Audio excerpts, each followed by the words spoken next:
Hey beautiful people, EJ here, and I am doing a special Christmas edition live stream all the way from Bali. And look, it's snowing in Bali. Check it out. Okay, it's not really, but I'm just sussing out these filters that you now have for Facebook live stream. How cool is that? That's exciting. It's like Snapchat. It's like Snapbook or Face Snap in one. So you may be seeing more of me filtered up. So hey people, I can see some of you there. Oh, hey Anna. Hey, I can't see, I can only see who is actually there. One person at a time. So please feel free to say hello, yell out, let me know that you are watching. So I'm going to talk about anger because I find it really interesting that a lot of people seem to think that anger is bad. And I say that in like inverted commas.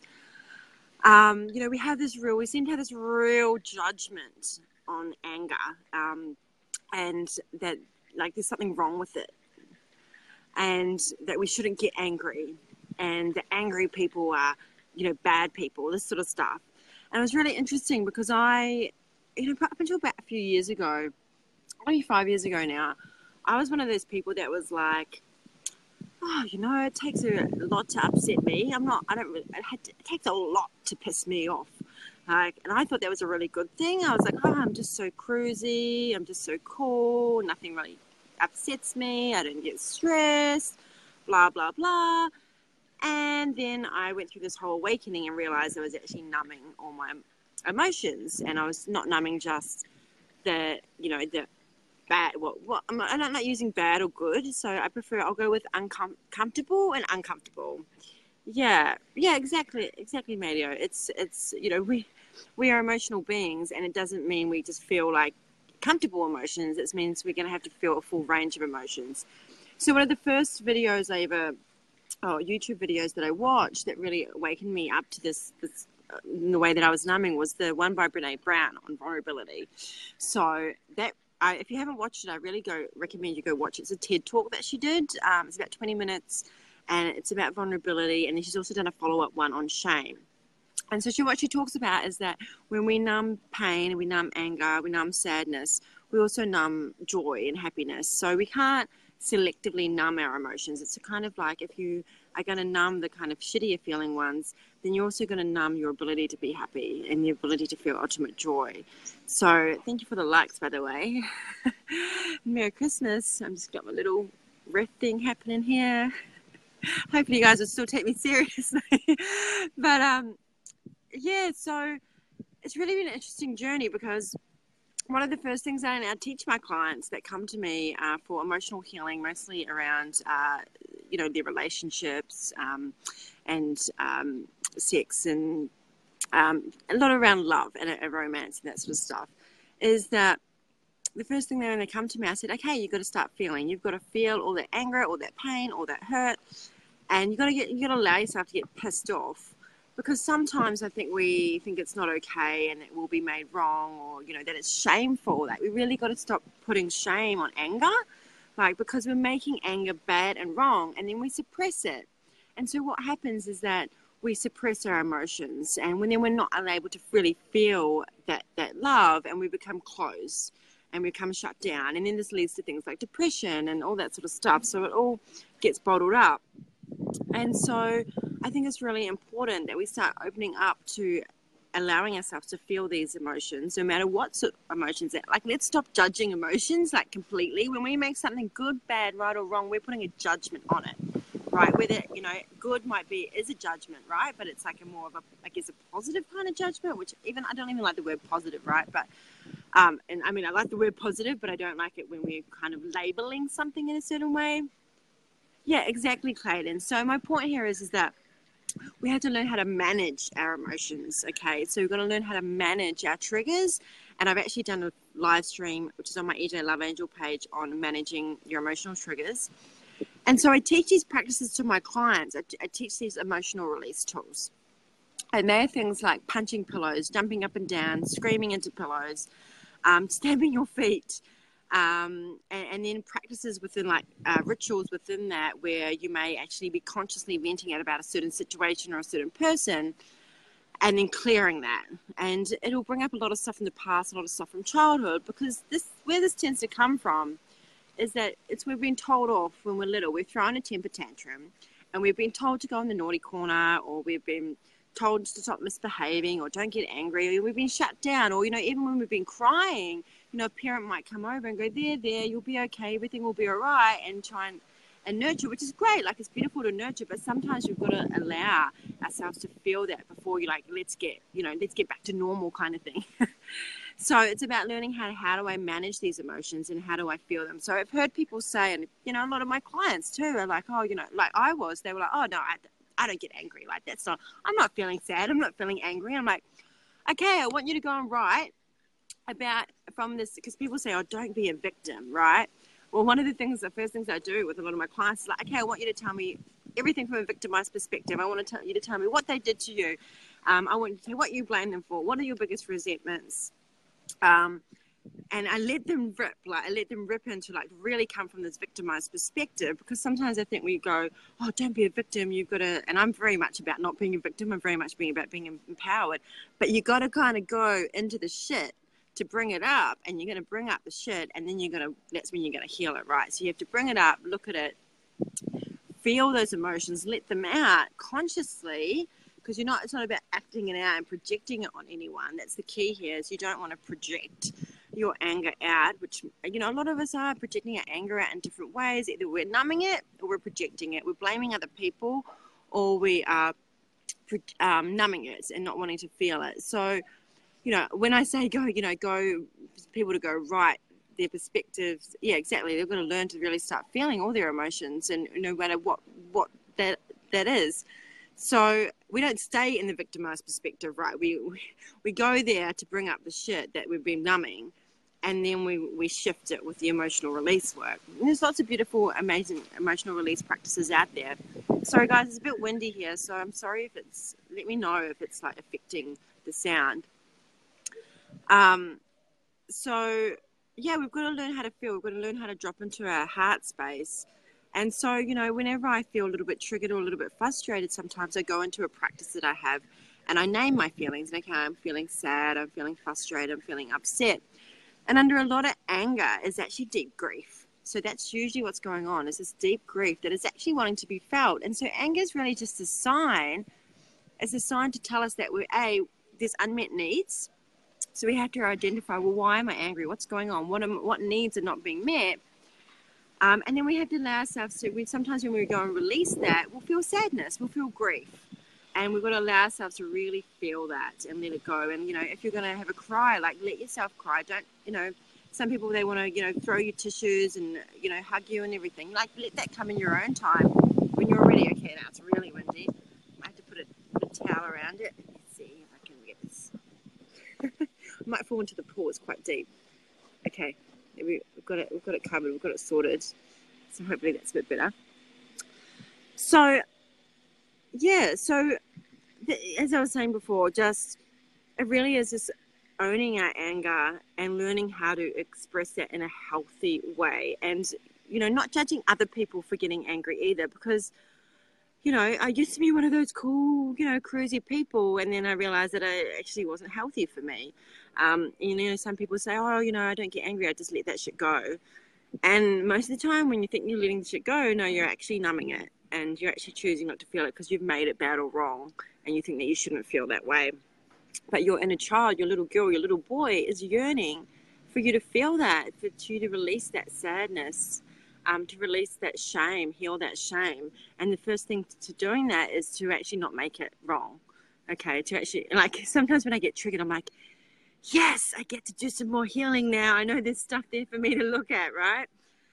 So I encourage you guys to go away and just, think about that. I'm here in Bali at the moment, and I came to work on my Naked Woman Rising movement and do some self-healing for me, and self-healing is for yourself, right? But I actually got clear that I'd been writing this book called Heal Your Love. Oh, it's actually called I Am Love. It's about healing your past wounds from past lovers, and really becoming the one. And by becoming the one, I mean actually like becoming your one, like not, everyone's like, oh, I've got to find the one. It's like, well, you are your one, you are your soulmate. So you have to, find that within you first, and then you can actually have a healthy relationship rather than seeking love from outside of yourself. You are the love that you seek, right? So this book I wrote was actually the stuff that I've talked about is all part of that. It's all in there. All those practices I've just shared is actually all in, that I do is actually all in this book. So I'm aiming for January. It's actually pretty much finished. I actually wrote it ages ago, but I told myself that I couldn't fully release it until I was fully 100% transparent and vulnerable about everything, which I now am. So I'm like, wow, it's almost finished. I might as well put it out there. So I'm going to do it as a self-published book, and I'm going to do it. I'm going to release it in January, and it'll be $1 for the first 24 to 48 hours. So if you want that, I'll put the link in here if you want to grab a copy of that. And yeah, when it's released, you'll just get an email that will tell you that you can pre-order it. I'm not really up on how all that works, but luckily I do have a contact that's going to help me with that. But that's the first thing that will take you through is working with and releasing and feeling your emotions and getting into your heart space. And because a lot of people after relationship breakups will numb, and they'll numb their heartache, and then they'll keep attracting the same things, attracting the same people, or being single for a long time, or in a relationship, and you're getting triggered, and you're wondering why it's not working, and projecting on each other. It's because you're not dealing with your emotional shit from your past. So this is basically helping to clear all of that, and then learning how to manage it when you are in relationships. So, I mean, I don't think you're forever going to clear everything, but it's going to show you how to manage it when it does happen again, in the next relationship or the current relationship. And then how to use it as a tool for healing. So when you do get triggered, you're like, okay, I can go and use this practice now, and I can actually heal myself, and so it will be less present for you. And sometimes there's stuff that I just don't even get triggered about anymore that would have used to really affect me, So you'll attract a whole different type of relationship because you'll show up so differently. So the things that then I then look at are, what are the beliefs that have been keeping you stuck, and particularly in relationships, around love, around men, around women, and what are, how to empower yourself, how to shift those, and how to really step out of that victimization and into empowerment so that you can go into a relationship empowered.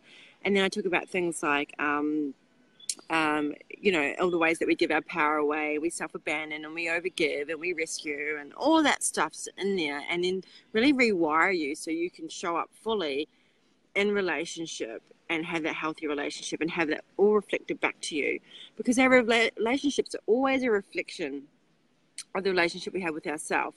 So it's all about self. At the end of the day, it's all about self. And so our relationships always show us what we need to work on.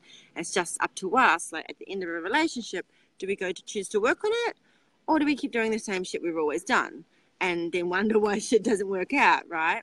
So this is an opportunity to really, choose you, to choose love, and to choose that by working on yourself first.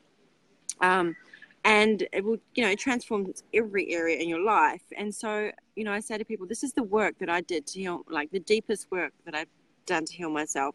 And, I healed myself from being in 3 abusive relationships where I could have stayed in the mindset of, men are abusive and liars and assholes and all that sort of shit. But that's so disempowering, and it would have just ended up attracting the same thing again. So there's so much I've had to learn and experience and heal from. And look at where I am today, So I have a beautiful, amazing relationships in my life, and attract, really healthy people, and it's an amazing way to be. And I have a lot of self-love, and I'm not seeking to be whole, or I'm not seeking someone to complete me. It's like I feel a sense of, this great sense of love within me and happiness. So this is really what the book is about, is becoming your own one and healing the wounds of the past so that you can do that. So the link for it is tinyurl.com/heallovebook. And yeah, so I'm aiming for January. I'm actually, it will definitely be January. I'm committing to it. Of course, feel free to reach out to me if you, want to reach out to me about anything that I've speaking about. If you've got stuff going on, you know, I'm available on Facebook for you to message me. Don't feel like you can't ask me anything. I also have a Facebook group, Heal Your Love Wounds. I also check that on the post as well. And then, so that's connected up to the book as well. So it all ties in together. But I said the first step is really, you know, looking at those emotions that we have often numbed. And, oh, thank you for the love hearts. And Merry Christmas. I'm just loving my little wreath here. My snap book. Cool. Oh, hey, Scott. Oh, Scott Katamas is on the line. He is an amazing, amazing mentor of mine from the Love Coach Academy. So, yeah, hook up with Scott Katamas. He and Emily Oram. They're amazing, wonderful people from the US who have done some wonderful work with. And are also part of some of the programs that I offer. They do they're doing a free training session as well in a couple of my programs actually. So hey Scott, it's so nice to see you on here. But I am going to get going now. So yeah, just the main thing is, you know, allow yourself to feel any emotion, and don't make yourself wrong or bad or shameful for it, and find a way to consciously go and release that. Okay, so as I said, I'm going to be talking more about that in my book, and I'm going to give you the practices and tools to help you with that. Yeah, anyway, much love to everyone, and Merry Christmas. What is it today? Oh, 23rd. I don't know what days it is at the moment here in Bali on holiday. Oh, actually, I always do this. I always say one more thing, and then I have another thing. I'm thinking of running a love retreat for women on all the stuff I've just talked about in beautiful Bali here, maybe where I am right now. I'm thinking about in February over Valentine's Day, and it actually came up with this really cool ritual that I'm going to do for myself. I've actually done a lot of these practices already around self-marriage, and it's about committing to ourselves and doing a real ritual around that. So that's something that I'm looking at incorporating. But everything that I've talked about, is going to be in this in-person retreat, because I know some people really struggle to do stuff online, and I myself have been a culprit for this, where you decide you're going to commit to something, you buy a course, and then you maybe last a week, 2 weeks, and then you drop off. For me, I know that doing stuff in person and doing retreats has always got me the best results. Unless I'm really, really committed to it and I know I need the transformation desperately, I'll do an online stuff program. But I know for me, I learn really the best live. So this is why I've been feeling to run a retreat or a workshop. So if you're interested in coming to do something live with me, I might do a one-dayer, but I think, you know, for everything to like transform your whole love life, you're going to need at least like a week, right? But here in Bali, the beautiful thing about it is that there is so many healing things you can do. Like I want to take women to the High Priestess to do a healing and a blessing. There's a heal. I'm actually just about to go have a healing with a guy called Joko, who does amazing healing work here in Bali.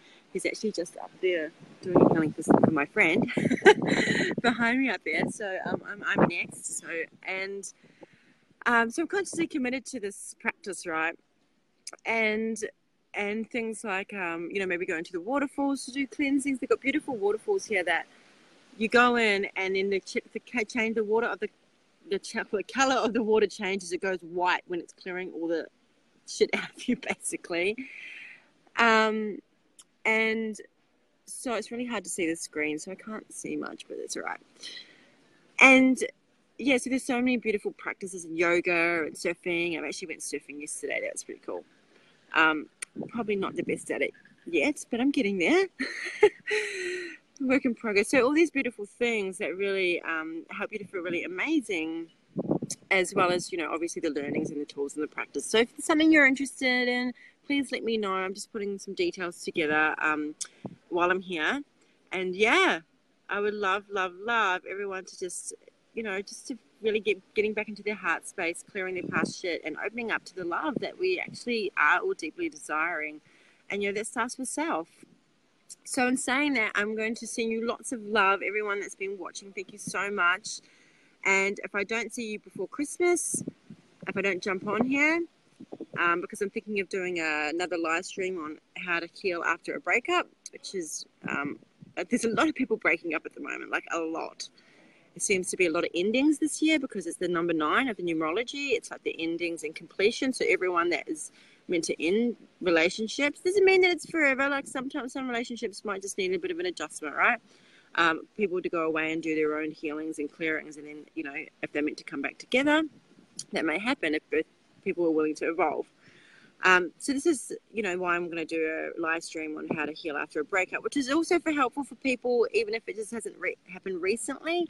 Maybe people who feel like they haven't quite healed from something that happened a long time ago. I mean, I had to go back and heal a past relationship that I left at 19, like a few years ago. I had to really go look at that because I'd numbed my life since then, basically. So it doesn't necessarily mean you've just come out of a breakup. It's really about and it can be anything. It's like how to heal after, you know, a lot of grief or sadness or loss in your life. So it can work time with everything like that. All right, so now I'm really going for like the 3rd time. Again, much love to you all. Merry Christmas. And I will be on here in the next few days at some point to do that little live stream. Please feel free to jump on and express your interest in the book, so you can grab it for $1 and join the Heal Your Loved Ones Facebook group. Much love. Bye for now.